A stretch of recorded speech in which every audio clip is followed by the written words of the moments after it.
Everyone talks about water fasting like it's the ultimate way to reset your body, and it certainly does have some positive health effects. However, most people don't realize that after the first 48 hours, it actually starts to wreak havoc on your metabolism. Why? Well, because severe calorie restriction and food restriction crashes thyroid activity, and when that happens, the metabolic rate slows down, fatigue sets in and energy expenditure goes down, muscle starts being burned more for energy, and other negative side effects start to occur, such as hair loss, insomnia, constipation, and reduced immune function. In this video, I'm going to show you a different fasting strategy, one which is able to achieve all the same health benefits as fasting, but avoids all the negative side effects of a crashed thyroid and metabolism. I've spent 16 years studying how fasting and different diets affect metabolism and thyroid, and I've helped people get amazing results without negative side effects. And the best part is you can get better results while still being able to eat. In this video, I'm going to break down exactly what these strategies are and how to do it to get the best results. So, what is this strategy that is better than water fasting? It is fat fasting and low-protein ketogenic diets, both fasting-mimicking diets, because they both create the same physiological state in the body that fasting creates. They get better results for both obesity and health. But wait, how on earth can a strategy which allows eating cause more fat loss and better autophagy than eating nothing at all, as occurs on a water fast? To explain this, we first need to clarify what we are referring to when we say the fasted state. The state which people are trying to achieve when they do fasting is a metabolic state where food noise and food cravings quiet down, inflammation falls throughout the body, metabolic rate and energy expenditure increases, autophagy and fat burning gets supercharged, the body rejuvenates and repairs in multiple ways, and multiple health symptoms start to improve and reverse or disappear completely. This is the metabolic state people are trying to achieve when they do a fast. Now, the important question, which people get confused about, is what is it that puts people into this metabolic state? We have heard gurus say that it is about having no calories, or that it is about getting insulin levels low. Well, actually, it is neither of these things. There is zero evidence that low calories per se can put the body into this enhanced metabolic state. The next myth that keeps getting wheeled out by diet gurus is the idea that it is preventing insulin spikes, which triggers the fasted state. Again, there is zero evidence that preventing insulin spikes causes weight loss or health improvements. So, what are the underlying conditions that we need to create to activate the metabolic state that we call the fasted state? It is, in fact, a specific state in the gut. It is one in which bad bacteria in the gut have been reduced to very low levels. But how does getting levels of bad bacteria low in the gut create the enhanced metabolic state that we call the fasted state? It is because when we get levels of bad bacteria low in the gut, it turns the tap on of a very important gut hormone. The very important anti-obesity gut hormone is called GLP-1. You may recognize this hormone. It is the hormone which the blockbuster weight loss medications like Ozempic mimic. They are the GLP-1 medications. GLP-1 is the hormone which is the master regulator of body fat. GLP-1 ensures the burning of excess body fat by reducing food noise and cravings, by preserving muscle, boosting the metabolic rate, boosting energy levels and energy expenditure, puts the body into high energy abundance mode. Autophagy, healing, rejuvenation, repair ramps up, and multiple symptoms of poor health reverse and start to disappear. It is the high levels of GLP-1 which create the anti-obesity benefits of fasting and fasting-mimicking diets, like fat fasting and low-protein ketogenic diets. So when we refer to the fasted state, we are actually referring to a state of increased GLP-1 secretion by the gut. However, that is not the only way that getting bad bacteria low improves health. It is not just by increasing GLP-1. There is another mechanism which improves health when we get levels of bacteria low. Because the problem bacteria are also inflammatory, they inflame the gut, which makes it leaky. And when bacterial toxins leak out of the gut into the bloodstream, it triggers inflammation throughout the body and a cascade of inflammatory health symptoms, such as insulin resistance, fatty liver, and many others throughout the body. These are the underlying mechanisms responsible for the anti-obesity and health benefits of fasting and fasting-mimicking diet. Both water fasting and the fasting-mimicking diets reduce the levels of the bad bacteria in the gut because they starve them of their essential fuel, dietary carbohydrates and proteins. Similar to the bad decay-causing bacteria in the mouth, which thrive on sugar, the bad obesity and poor health-inducing bacteria in the gut thrive on starches and protein. And just as we can starve the bad bacteria in the mouth by depriving it of dietary sugar, we can similarly kill off the bad bacteria in our gut by starving it of carbohydrates and proteins. Water fasting, fat fasting, and low-protein ketogenic diets all achieve this. They all deprive the bad gut bacteria of the carbs and proteins that they need to survive and grow. Fats do not feed the bad gut bacteria at all. This is why we can eat fats galore on a fat fast without it ruining the fasted state. It's because it doesn't feed the bad bacteria at all. Therefore, it does not break the fast. The only time that eating fat can ruin the fasted state is during the first day or two of the fast, because during the first day or two, levels of bad bacteria are still too high. And when you eat fat, whilst levels of bad bacteria are too high, fat can actually block the GLP-1 hormone, inducing hunger and cravings. So the first 2 or 3 days is the only point during a fast where you need to restrict fats. It is because it behaves negatively in the presence of high levels of bad bacteria. After the first 2 or 3 days,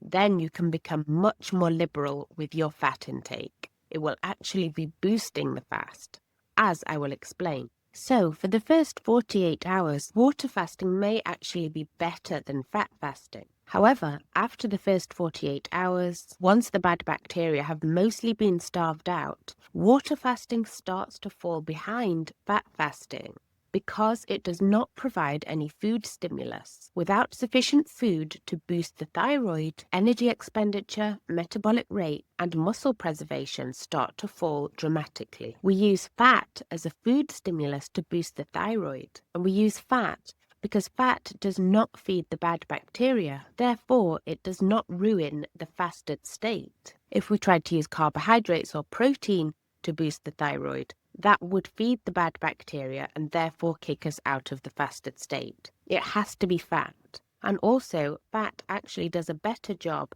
So how does fat boost the thyroid and metabolism on a fast? Fat triggers the release of bile into the gut. In the absence of any bad bacteria to damage that bile, the bile that gets released in response to eating fat is a good type of bile. This undamaged good bile is actually heroic. This undamaged good type of bile, which is induced by eating fats on a fast, activates the TGR5 bile receptors in the gut.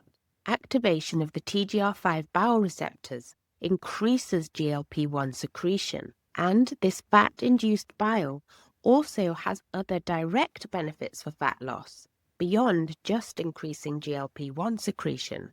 By activating TGR5 bile receptors, it directly activates brown fat. Brown fat is the type of fat which is highly metabolically active.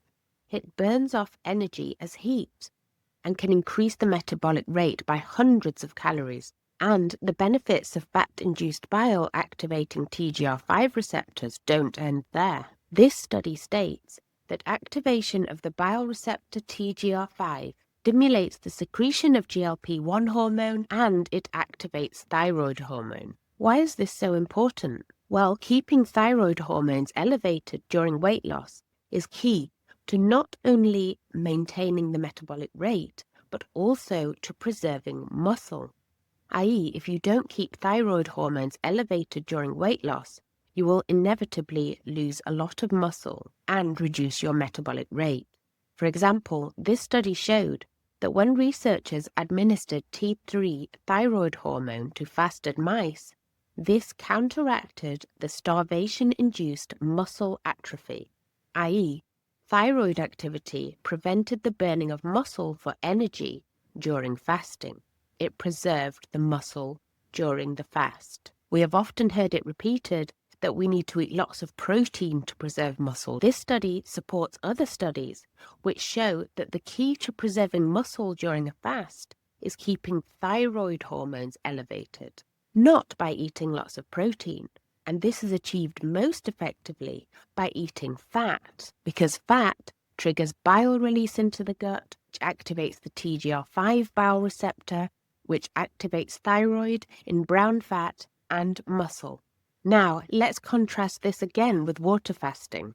Because there is no food stimulus to keep thyroid activity elevated or GLP-1 hormones elevated, brown fat is decreased, which reduces the metabolic rate. Energy levels and spontaneous activity fall dramatically. Some health symptoms may stop improving, and you may even experience some negative health symptoms as the body goes into energy rationing mode. You may experience hair loss, constipation, fatigue, and other symptoms. Now, let's have a look at some of the evidence and real experiences of people who have tried fat fasting or low-protein ketogenic diet and have compared them to water fasting.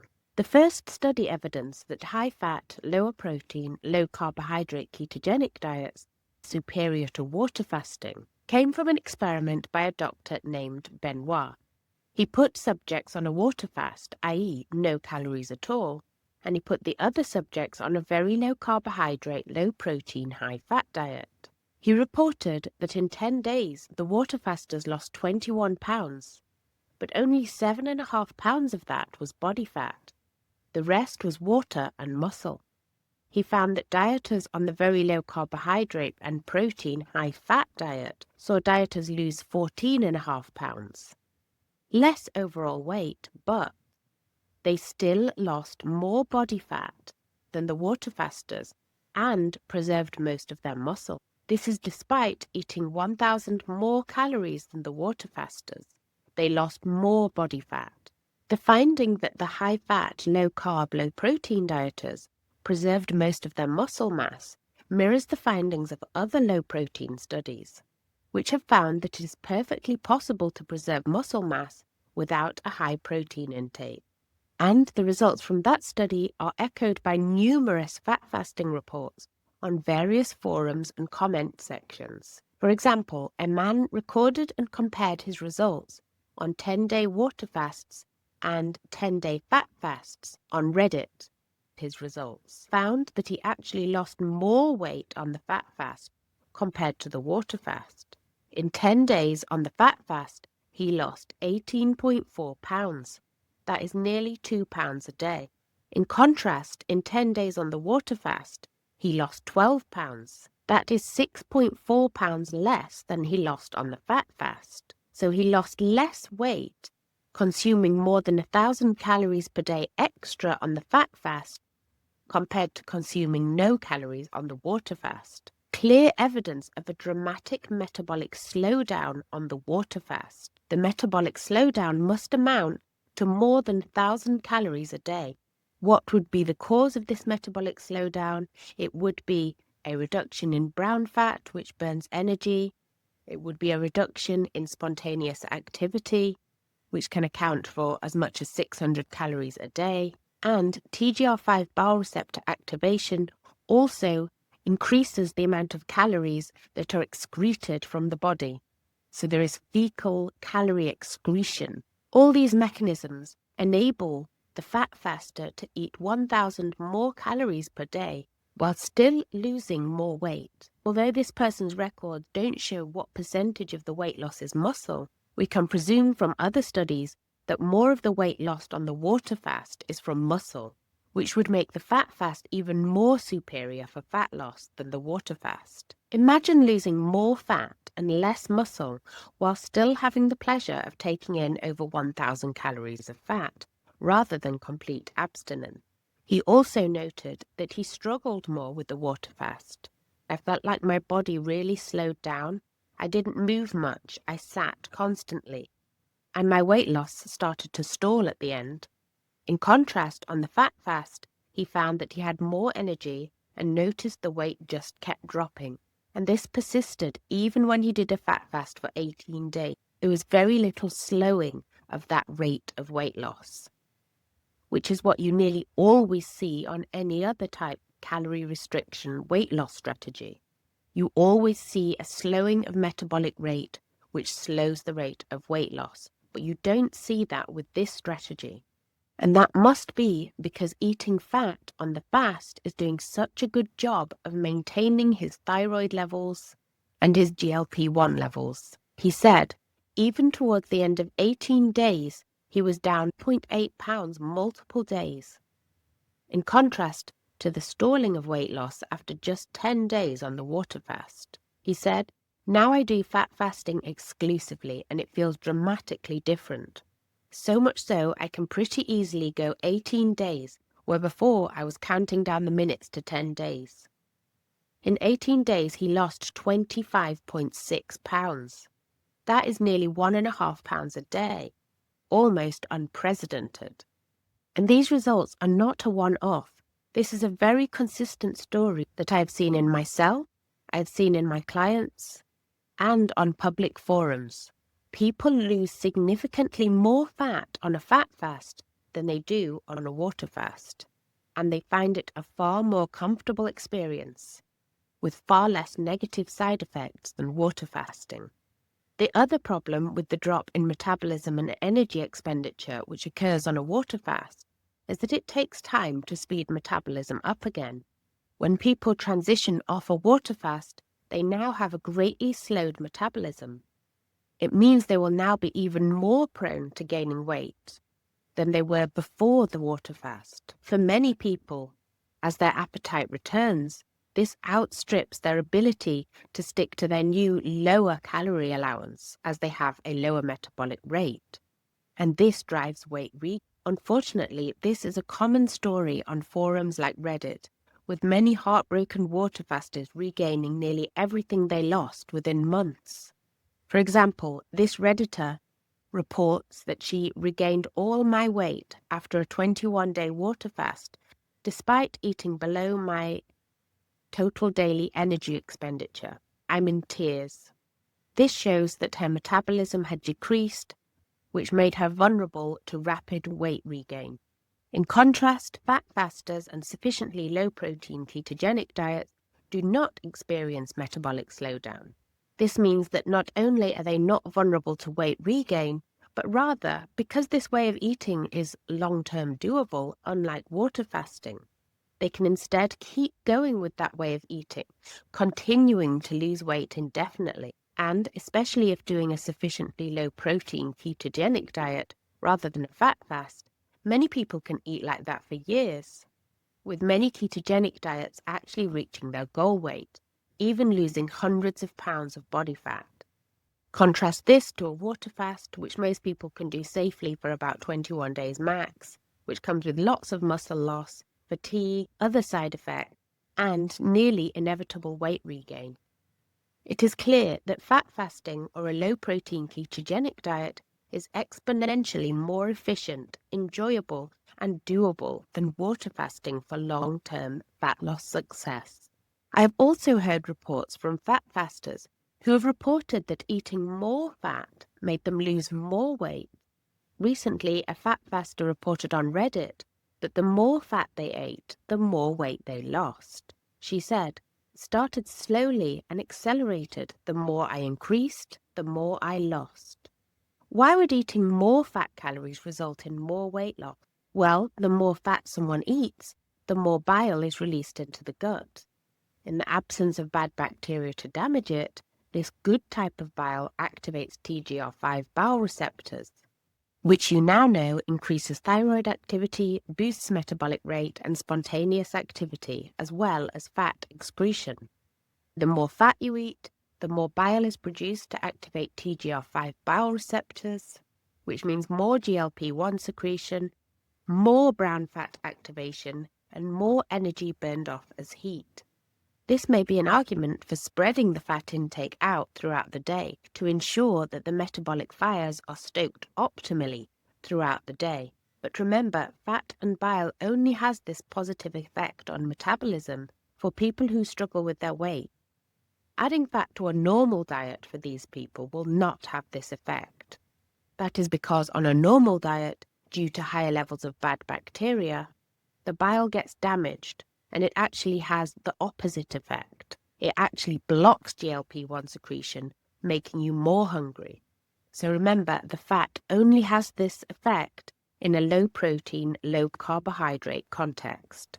If you have more tolerance, you might be able to get this effect with higher amounts of protein. Of course, it is likely that there is a limit, a point at which you eat so much fat that the weight loss stops. It is for your personal experimentation to find the point at which fat loss is optimal. At this point, you may be thinking, okay, this sounds great, I want to try it. But there is one major obstacle to using a keto diet and fat fasting for rapid weight loss. The major obstacle is the carbohydrate withdrawal phase. This is the first few days where you're cutting out carbohydrates and reducing protein. This is the most difficult phase. You have not yet been starving the bad bacteria for long enough for them to be at sufficiently low levels. This makes you very prone to food craving, and you can't satisfy them with carbohydrates because you are in the business of starving the bad bacteria. However, it is not a good idea to eat a lot of fat at this point either. This is because eating fat in the presence of high levels of bad gut bacteria can actually block GLP-1 secretion even more, causing even more intense cravings. Therefore, you need to be prudent in your food choices during this phase to avoid triggering intense, painful cravings, which will most likely lead you to cheating on high carbohydrate food. I have outlined what I believe to be the best protocol to surviving the carbohydrate withdrawal phase without triggering awful cravings, which cause you to cheat on high carbohydrate foods. This video will be coming soon. Make sure you are subscribed to be notified when I drop that video. And if you are interested in seeing more of the science behind the concepts explored in this video, it is all in the playlist linked above. Thank you for listening, and hopefully see you in the next one.